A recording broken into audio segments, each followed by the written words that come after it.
Shalom, salam sejahtera dalam kasih Tuhan kita Yesus Kristus yang selalu menyertai kita, yang selalu memberkati kita, dan selalu menjawab doa-doa kita sebagai orang percaya. Bapak Ibu yang diberkati Tuhan, saudara-saudariku yang diberkati Tuhan, kita berjumpa lagi dalam sharing firman-Mu pelita bagi kakiku. Mari sama-sama kita buka firman Tuhan hari ini yang saya ambil dalam Habakuk pasal yang ketiga. Sekali lagi, Habakuk pasal yang ketiga, ayat yang ke-17 sampai ayat yang ke-18. Demikian firman Tuhan, ayat 17, sekalipun pohon ara tidak berbunga, pohon anggur tidak berbuah, hasil pohon zaitun mengecewakan, sekalipun ladang-ladang tidak menghasilkan bahan makanan, kambing domba terhalau dari kurungan, dan tidak ada lembu sapi dalam kandang. Namun aku akan bersorak-sorak di dalam Tuhan, beria-ria di dalam Tuhan yang menyelamatkan aku. Bapak Ibu yang diberkati Tuhan, saudara-saudariku yang diberkati Tuhan, sejak pandemi ini atau corona ini melanda dunia dan melanda Indonesia, banyak orang yang terkena dampaknya. Sampai hari ini dalam catatan saya, sekali lagi sampai hari ini dalam catatan saya sebagai seorang hamba Tuhan, sudah ada 18 orang yang konseling, kemudian mengatakan, mereka mengatakan kepada saya, mereka berpikir untuk bunuh diri. 18 orang, saudara. Sejak awal corona melanda Indonesia, dunia sampai hari ini, dalam catatan saya, sudah ada 18 orang yang berpikir untuk bunuh diri. Dan saya kasih tahu kepada saudara, dulu ketika saya banyak melayani youth, atau anak muda dan remaja, beberapa di antara mereka juga ketika mereka konseling, mereka berpikir untuk bunuh diri. Tapi karena mereka masih remaja, masih orang muda yang belum berpengalaman, kadang-kadang stres dalam keluarga karena masalah dengan orang tua atau dengan pasangan mereka, ya cinta monyet kayak gitu. Mereka berpikir untuk bunuh diri. Tapi karena mereka masih terlalu kecil, belum punya banyak pengalaman. Dan kadang juga yang konseling sama saya waktu itu ya ibu-ibu berputus asa dan keadaan keluarga dan lain sebagainya. Tetapi saudara, di keadaan ini, dari 18 orang yang saya katakan tadi kepada saudara, yang konseling kemudian sharing ya, kemudian mereka berpikir untuk bunuh diri. Saya kasih tahu kepada saudara, semua itu laki-laki.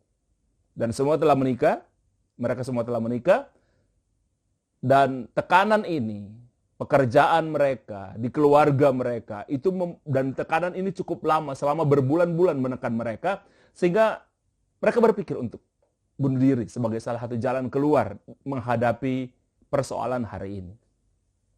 Itu laki-laki semua, saudara. Orang-orang profesional, ada di antaranya saya kenal sebagai orang yang sangat percaya diri, sampai ada di antara mereka yang mengatakan kepada saya bahwa mereka baru memahami, dulu mereka pikir, orang itu kok begitu bodoh ya. Kalau mungkin saudara pernah membaca dalam beberapa hal ya, pernah kejadian beberapa kasus, ada seorang kepala keluarga, seorang suami, dia membunuh keluarganya, istri, anak-anaknya, dan akhirnya dia bunuh dirinya sendiri karena mengalami tekanan.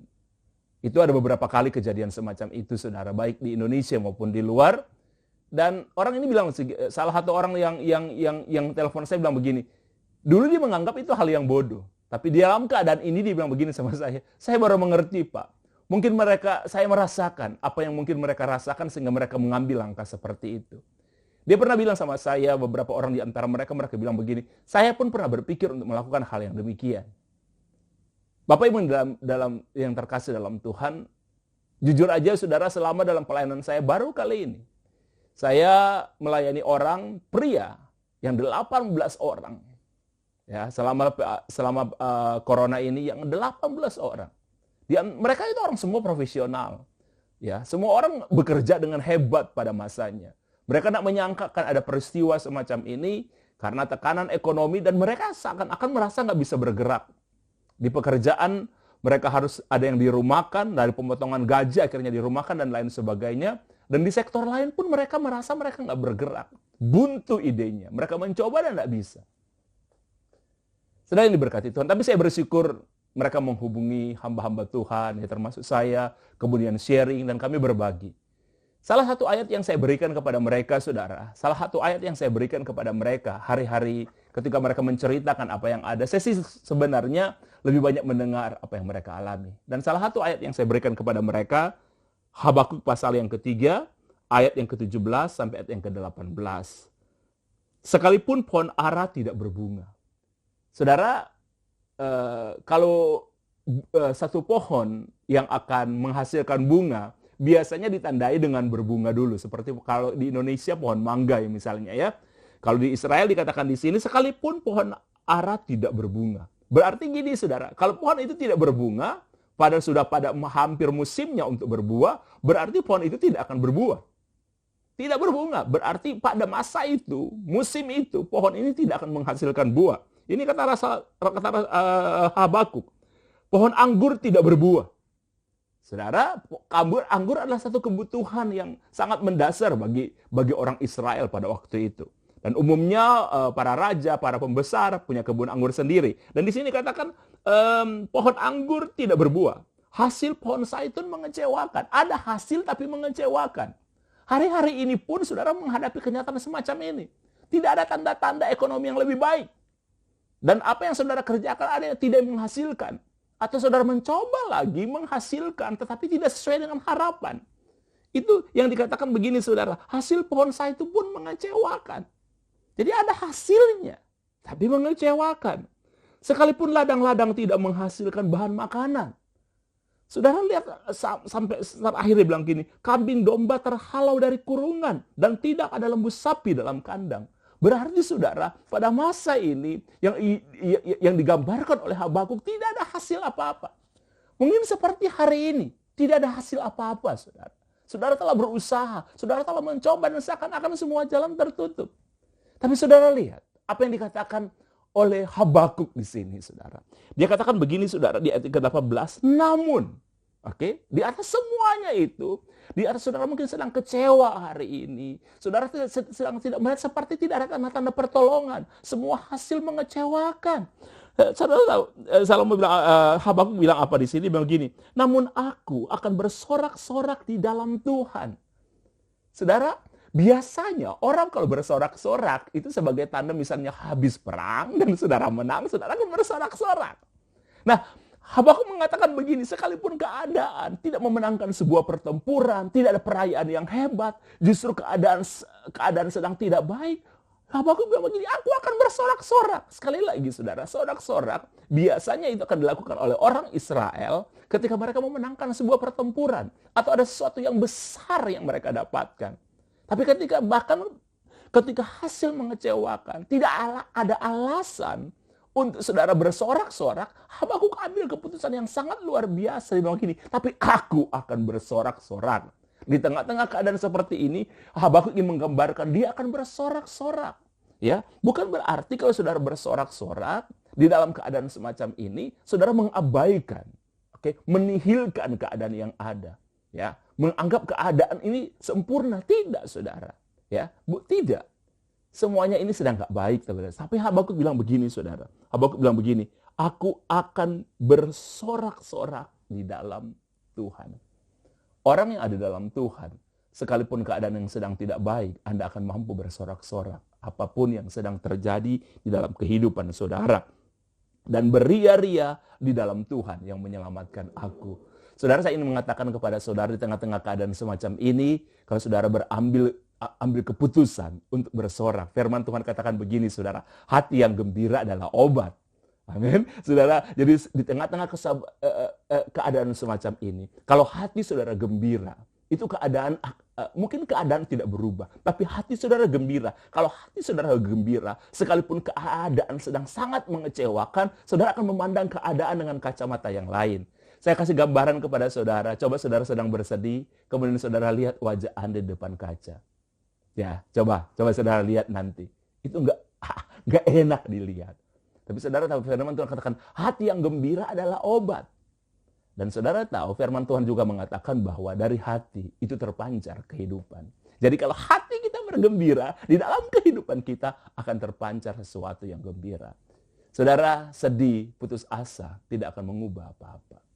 Tapi hati yang gembira mungkin tidak akan mengubah apa-apa. Tapi firman Tuhan begini, aku akan bersuka cita di dalam Tuhan. Yang karena Tuhan akan menyelamatkan aku. Saudara, di tengah-tengah keadaan apapun, kalau saudara sudah berusaha dan saudara tidak bisa. Tapi saya percaya, di tengah-tengah keadaan apapun, Tuhan menyelamatkan saudara. Dan saudara, dari 18 orang saya ceritakan tadi, semua itu bertanya kepada saya, Pak Nixon, Pastor Nixon terkena dampaknya nggak? Saya bilang, saya pun terkena dampaknya.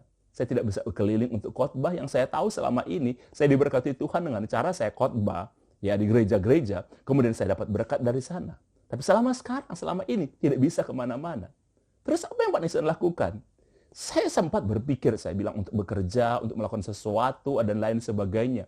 Tapi ketika saya berdoa dengan para pendoa, mereka mengatakan kepada saya, Pak Nixon dipanggil bukan untuk itu. Mungkin ada orang, dia juga pastor dan dia sambil bekerja mungkin.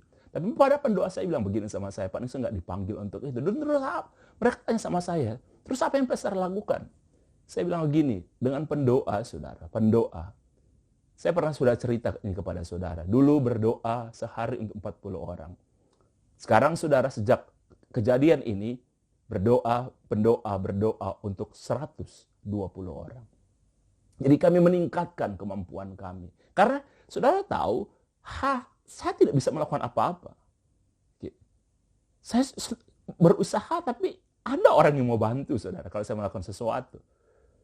Dan saudara tahu bagaimana Tuhan memberkati kami. Sampai hari ini pun saya ingin katakan kepada saudara, Tuhan memberkati kami. Ketika saya mengambil keputusan, saya tidak akan berputus asa, saya akan bersuka cita, karena hati yang gembira adalah obat. Dan kalau hati gembira bersuka cita, itu terpancar kehidupan, bukan kehilangan. Sekalipun kita sedang kehilangan, tapi kalau ada hati yang bergembira, akan ada sukacita di sana. Dan saya ingin katakan kepada saudara, ada saatnya saudara, kita melihat keadaan dan keadaan mempengaruhi kita. Tapi saudara, sampai hari ini saya katakan kepada semua teman-teman yang konseling itu, 18 pria, mereka profesional, mereka punya gaji yang cukup hebat pada waktu keadaan normal, tapi keadaan sedang tidak normal. Saya bilang Tuhan akan memelihara dengan cara Tuhan. Karena Tuhan bilang begini, jangan kamu khawatir, lihatlah burung-burung di udara. Dan sampai hari ini saudara, saya katakan kepada saudara, saya dipelihara Tuhan dengan sangat sempurna. Saya tidak pernah meminta-minta. Saya nggak pernah meminta-minta, saudara. Saya pendoa berdoa untuk 120 orang. Kami berdoa, saudara. Dan kami selalu nggak pernah bilang. Seingat saya, saudara, hanya 2 orang yang pernah saya katakan kepada mereka, kami selalu berdoa buat Anda. Hanya 2 orang. Yang lain itu nggak tahu, saudara, bahwa kami berdoa. Tapi, apakah saya harus memberitahukan mereka? Oh, tidak. Mereka memang nggak tahu, tapi Tuhan tahu. Amin. Sekali lagi, saudara, mereka nggak tahu, tapi Tuhan tahu. Dan sampai hari ini, saudara, saya ingin katakan kepada saudara, Tuhan memberkati kami. Ada seorang ibu, saudara, saya mau ceritakan secara singkat kepada saudara. Dia dulu tinggal di Amerika. Dia ketika usia 12 tahun, ibu ini bersekolah di Singapura. Kemudian setelah selesai, beliau sekolah di Amerika. Dan selama beberapa tahun, saudara, tinggal di Amerika sampai dia mapan di Amerika dan tidak ingin kembali ke Indonesia. Tapi satu kali Tuhan berbicara kepada dia untuk kembali ke Indonesia. Harusnya dia nggak mau, saudara. Tapi akhirnya dia bersama suami dan anaknya dia kembali ke Indonesia untuk meneruskan usaha keluarga. Dan Tuhan berbicara kepada ibu ini, kamu tidak pernah akan miskin di Indonesia. Saya ingin ceritakan ibu ini kepada saudara. Saudara, satu kali ibu ini melihat saya dan istri ketika kami pelayanan, dan ibu itu digerakkan Tuhan untuk menabur bagi kami. Ibu itu pada waktu itu, saudara, digerakkan oleh Tuhan untuk menabur. Dia kontak dengan istri saya dan dia bilang sebenarnya istri saya waktu itu reaksinya kurang enak lah, ya kan? Ibu itu sampai berpikir begini, orang ini kok mau diberkati tapi kurang reaksinya kurang asik.